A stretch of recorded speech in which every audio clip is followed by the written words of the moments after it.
Hello everyone, welcome back to my channel Babita Sharma online Sanskrit classes. तो बच्चों, आज हम कक्षा 9 का पाठ रीढ़ की हड्डी इसके प्रश्न उत्तर करेंगे। तो पहला प्रश्न है, रामस्वरूप और गोपाल प्रसाद बात बात पर एक हमारा जमाना था कहकर अपने समय की तुलना वर्तमान समय से करते हैं। इस प्रकार की तुलना कहाँ तक तर्क संगत है? तो यहाँ आपको बताना है कि ये बात सही है या नहीं है। अगर सही है तो कहाँ तक सही है, इस तरह से आपको इसका आंसर देना है। तो पहले स्टार्टिंग में आपको प्रश्न से ही लेनी है कि रामस्वरूप और गोपाल प्रसाद बात बात पर एक हमारा जमाना था कहकर अपने समय की तुलना वर्तमान समय से करते हैं। इस प्रकार की तुलना करना बिल्कुल भी तर्क संगत नहीं है। वे दोनों ही बुजुर्ग थे।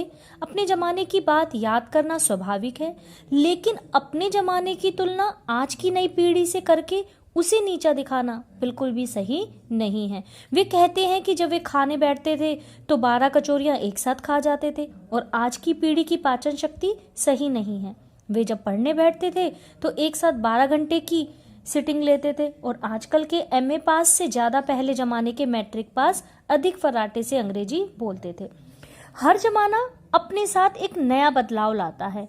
हमें उस बदलाव को सहजता से अपनाना चाहिए और अपनी दखिया नुक्सी बातों से उनको नीचा नहीं दिखाना चाहिए। प्रश्न 2, रामस्वरूप अपनी बेटी को उच्च शिक्षा दिलवाना और विवाह के लिए उसे छिपाना, यह विरोधाभास उनकी किस विवशता को उजागर करता है?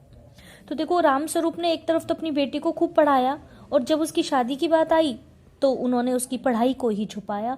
तो ये जो दो विपरीत परिस्थितियां उनके सामने आई तो उनकी किस विवशता को वे उजागर कर रही है। तो आपको रामस्वरूप के कैरेक्टर के बारे में बताना है।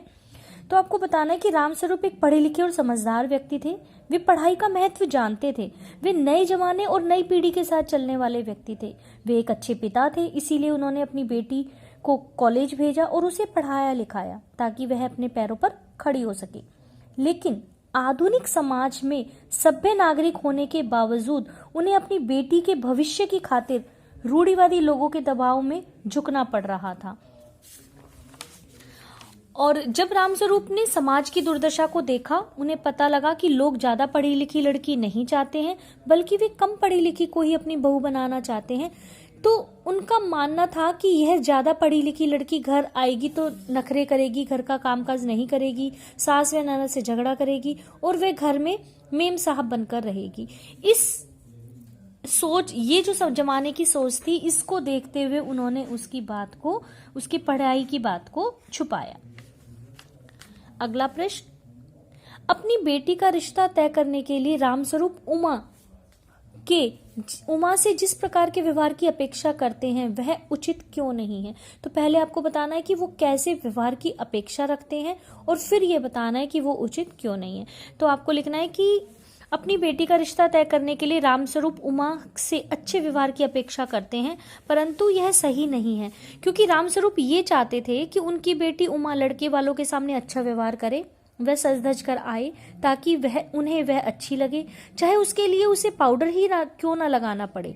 वे चाहते थे कि उमा उनकी हर बात में हाँ मिलाए और अपनी बातों से उनका दिल जीत ले, परंतु यह बिल्कुल भी सही नहीं है, क्योंकि झूठ की बुनियाद पर बने रिश्ते कभी भी कामयाब नहीं होते। अगला प्रश्न, गोपाल प्रसाद विवाह को बिजनेस मानते हैं और रामस्वरूप अपनी बेटी की उच्च शिक्षा को छिपाते हैं। क्या आप मानते हैं कि दोनों ही समान रूप से अपराधी हैं? अपने विचार लिखिए। तो आपको दोनों के बारे में बताना है। तो पहले गोपाल प्रसाद का, कि गोपाल प्रसाद विवाह को बिजनेस मानते हैं। विवाह को बिजनेस समझना पाप है। वह लालची हैं और चालाक स्वभाव के थे और उनका कोई अस्तित्व नहीं है। दूसरा, मेरे विचार से दोनों ही समान रूप से अपराधी हैं। गोपाल प्रसाद विवाह जैसे पवित्र बंधन में भी बिजनेस खोज रहे हैं। रामस्वरूप आधुनिक सोच वाले व्यक्ति होने के बावजूद कायरता का परिचय दे रहे हैं। वे चाहते तो अपनी बेटी के साथ मजबूती से खड़े होते और एक स्वाभिमानी वर की तलाश करते, ना कि मजबूरी में आकर परिस्थितियों से समझौता करते। तो हमारी विचार से दोनों ही बराबर के अपराधी हैं। अगला प्रश्न देखिए, आपके लाडले बेटे की रीढ़ की हड्डी है भी या नहीं? उमा के इस कथन के माध्यम से शंकर की कौन सी कमी को दर्शाया है?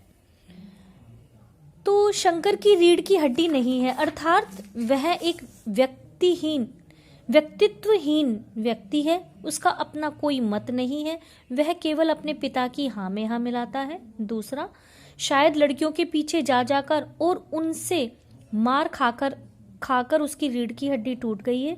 और तीसरा कारण, शायद शंकर स्वाभाविक रूप से कमजोर है और उसकी रीढ़ की हड्डी शारीरिक रूप से कमजोर है और उसकी रीढ़ की हड्डी मुड़ी हुई है और वह सीधा नहीं बैठ पाता है। तो ये 3 कारण हैं जिसकी वजह से लेखक ने यहाँ रीढ़ की हड्डी, जो एक तो इसका पाठ का शीर्षक जो रखा है ये भी, इसका भी आंसर इसी के अंदर आ जाएगा, और दूसरा इस प्रश्न के अंदर भी कि आप जब वो उमा कहती है कि आपके बेटे की रीढ़ की हड्डी नहीं है, इसका मीनिंग भी ये आ जाएगा। तो तीनों ही रीजन आप इसमें लिख सकते हो। तो एक बार दोबारा देख लो कि पहला कि आपको अपना मत देना है कि शंकर की रीढ़ की हड्डी नहीं है, इसका मतलब है कि वह व्यक्तित्वहीन है, उसका अपना कोई मत नहीं होता क्योंकि वह अपने पिता की हाँ में हाँ मिलाता है। दूसरा, वह लड़कियों के पीछे जाता था जिसके कारण उसे खूब मार पड़ी और उसकी रीढ़ की हड्डी टूट गई। और तीसरा, शायद शंकर शारीरिक रूप से कमजोर है और उसकी रीढ़ की हड्डी मुड़ी हुई है और वह सीधा नहीं बैठ पाता। अगला प्रश्न, शंकर जैसे लड़के या उमा जैसी लड़की समाज को कैसे व्यक्तित्व की जरूरत है? तर्क संगत उत्तर दीजिए। इंपॉर्टेंट क्वेश्चन है ये। तो देखो, समाज को उमा जैसे व्यक्तित्व की जरूरत है। तो आप ऐसे लिखोगे कि समाज में उमा जैसे व्यक्तित्व, स्पष्टवादिनी तथा उच्च चरित्र वाली लड़की की ही आवश्यकता है। ऐसी लड़कियां ही गोपाल प्रसाद जैसे दोहरी मानसिकता रखने वाले लालची और ढोंगी लोगों को सबक सिखा सकती हैं। ऐसी लड़कियों से ही समाज और देश प्रगति कर पाएगा जो आत्मविश्वास से भरी तथा निडर हों।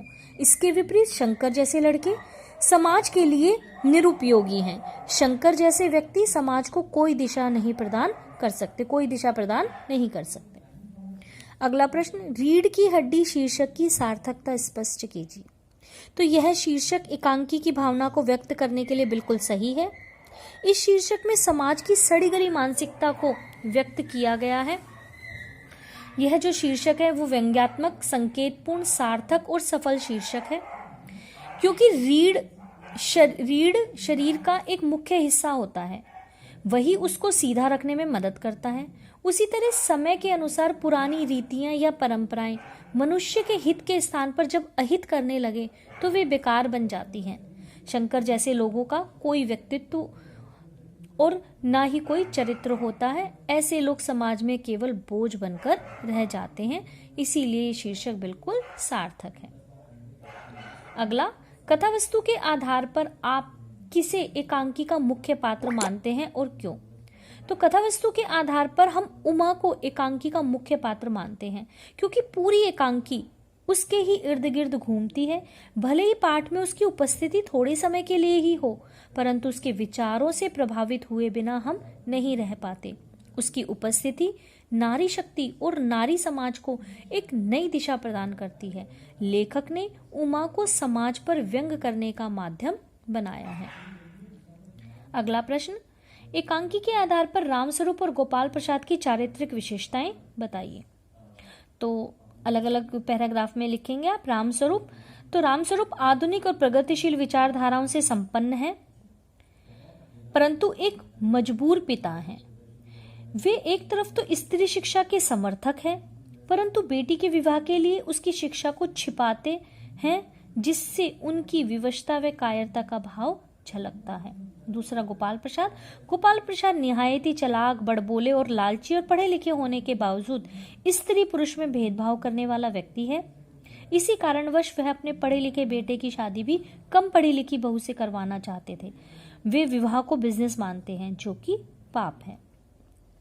इस एकांकी का क्या उद्देश्य है? तो देखिए, इस एकांकी का उद्देश्य समाज में औरतों की दशा को सुधारना, वे उनको अपने अधिकारों के प्रति जागरूक करना। यह एकांकी उन लोगों की तरफ उंगली उठाती है जो स्त्रियों को जानवरों के समान मानते हैं। यह एकांकी एक औरत को उसके अस्तित्व की रक्षा करने का संदेश भी देती है।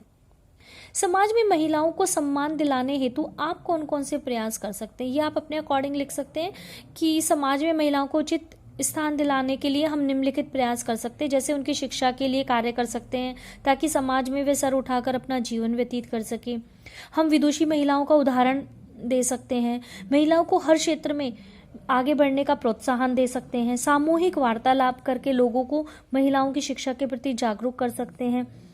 तो इस तरह के कुछ जो प्रयास हैं हम इसके लिए कर सकते हैं।